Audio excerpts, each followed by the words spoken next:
Hello everyone, नमस्कार। मेरा नाम अंकिता मिश्रा है और मैं प्रतापगढ़ की रहने वाली हूँ। आज मैं आप सभी को अपनी लिखी एक कहानी सुनाने वाली हूँ जो आज से करीब मैंने 5 साल पहले लिखी थी और ये कहानी मेरे दिल के बहुत ही करीब है। उम्मीद है कि आप सबको भी बहुत पसंद आएगी। इस कहानी का शीर्षक है माँ की ममता एक एहसास। तो आइए ये कहानी शुरू करते हैं। इस कहानी की शुरुआत होती है एक गली से। एक गली थी, बहुत ही टेढ़ी मेढ़ी पर बिल्कुल शांत, बिल्कुल सूनी सी। गली इतनी लंबी थी कि घरों की कमी नहीं थी। घर तो बहुत थे पर कोई नज़र नहीं आ रहा था। शायद उस चिलचिलाती धूप में कोई घर से बाहर निकलना ही नहीं चाहता था। हर तरफ सन्नाटा छाया हुआ था, इतनी शांति कि अगर एक तिनका भी गिरे तो आवाज़ हो जाए।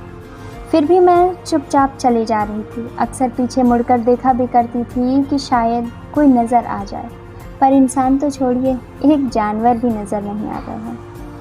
अभी आधा रास्ता भी पूरा नहीं हुआ था कि अचानक एक आवाज़ आई। मैं झट से पीछे मुड़ी तो मुझे कोई नज़र नहीं आया। मुझे लगा शायद ये आवाज़ आगे से आई है। मैं दौड़कर आगे गई और रुककर 4 कदम पीछे आकर अपने दाहिनी तरफ एक गली में देखा तो वहाँ एक बच्चा रो रहा था और एक औरत ने आकर उसके कान पकड़कर उसे कई थप्पड़ मारे और कहने लगी, ना इस बच्चे को खाने का होश है ना पीने का, बस दिन भर खेलना है। इतनी धूप में कोई बाहर है क्या? वो औरत उसे कुछ यूं ही डांट रही थी।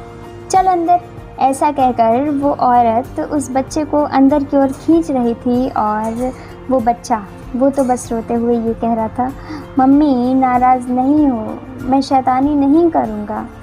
ऐसा सुनते ही उसकी माँ ने उसे अपने आंचल में भर लिया और उसे गोद में उठाकर अंदर लेकर जाने लगी। अचानक उस बच्चे की नज़र मुझ पर पड़ी। शायद वो ये नहीं चाहता था कि उसकी और उसके माँ के बीच कोई भी आए, इसलिए वो मुझे कुछ अजीब तरह से घूरते हुए अंदर चला गया। मैं भी वापस अपने घर आ गई। मैं अगले दिन फिर उसी रास्ते से आई तो देखा फिर वो बच्चा धूप में खेल रहा था। उसकी माँ आई और उसे डांटते हुए अंदर ले गई। ये सिलसिला कई दिनों तक चलता रहा। शायद मुझे भी ये सिलसिला अच्छा लगने लगा था। उस बच्चे का खेलना, उसकी माँ का आकर उसे प्यार भरी डांट लगाना, उस बच्चे का रोकर अपनी माँ को मना लेना, उसकी माँ का उसे गोद में प्यार से उठा लेना, और सबसे बेहतरीन नज़ारा तो वो होता था जब वो बच्चा मुझे घूरते हुए अंदर जाता था। उस बच्चे की आँखों में, उसके आंसुओं में, उसकी आवाज़ में एक अलग ही मासूमियत थी। उसके हर एक अंदाज में कुछ अलग बात थी। बहुत ही प्यारा सा था वो बच्चा। उसके चेहरे से ही उसकी मासूमियत और उसके भोलेपन की झलक मिलती थी। कुछ दिनों बाद मेरी छुट्टी हो गई। काफ़ी दिनों बाद फिर कॉलेज खुला तो सभी दोस्तों से मिलने की खुशी तो थी ही, पर उससे कहीं ज़्यादा खुशी इस बात की थी कि आज काफ़ी दिनों के बाद उस बच्चे को देख पाऊँगी। छुट्टी हुई, सब अपने दोस्तों से मिलने के बाद सब अपने अपने घर की तरफ चल दिए। मैं फिर उस बच्चे को देख सकूंगी, मैं इस उम्मीद में बहुत ही तेज़ी से उस रास्ते पर चल रही थी।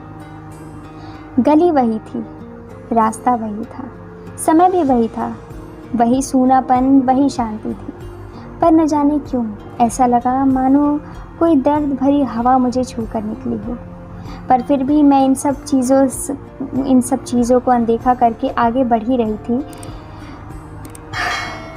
पर ये क्या, उस दिन ना वो बच्चा रोया, ना उस बच्चे की चीख सुनाई पड़ी, ना ही उसकी माँ की आवाज़। मेरे कदम तेज़ी से आगे बढ़ने लगे और जब मैं उस गली में पहुँची तो मैंने देखा वो बच्चा अपने दरवाजे पर चुपचाप गुमसुम सा बैठा हुआ है।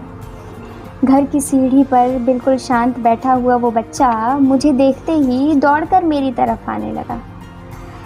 मेरी खुशी का तो ठिकाना ही नहीं था कि वो बच्चा जो हर रोज़ मुझे घूरते हुए जाता था आज मेरे पास आ रहा है। लेकिन मेरे पास आकर उसने मुझसे एक सवाल किया। उसने जो पूछा उसके बाद मेरी ये सारी खुशी धरी की धरी रह गई। उसने मुझसे पूछा कि दीदी, क्या अब मेरी मम्मी कभी नहीं आएगी? मैंने कहा नहीं, ऐसा क्यों कह रहे हो? उसने कहा, सब कहते हैं मेरी माँ बहुत दूर चली गई है, अब वो कभी नहीं आएगी।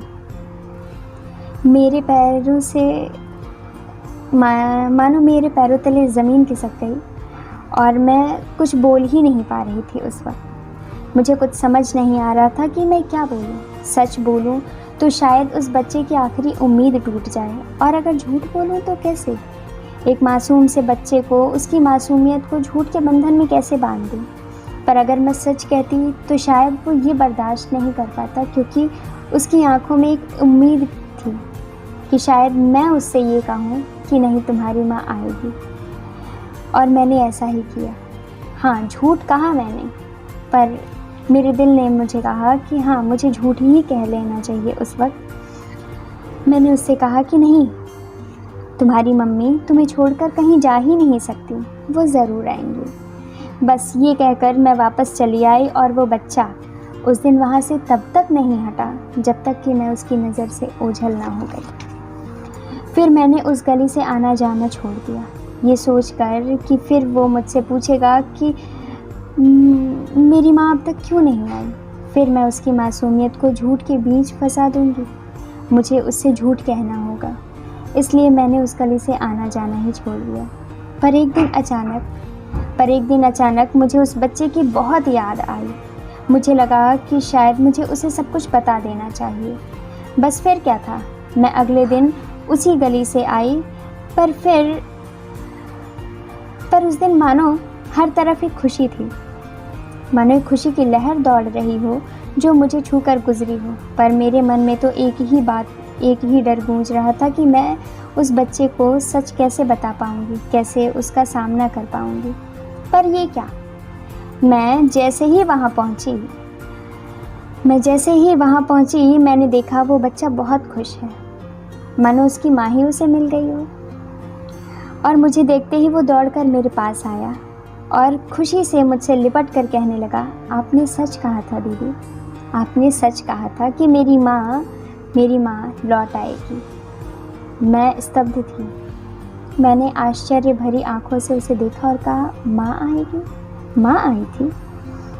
उसने कहा, हाँ, माँ आई थी, मुझसे बहुत सारा प्यार किया और मुझे ये भी कहा कि मैं गंदे बच्चों की तरह बाहर ना खेलूं, मैं अच्छे बच्चों की तरह दिन में बाहर ना निकलूं और घर में रहूं, तो इसलिए मैं घर में जा रहा हूं।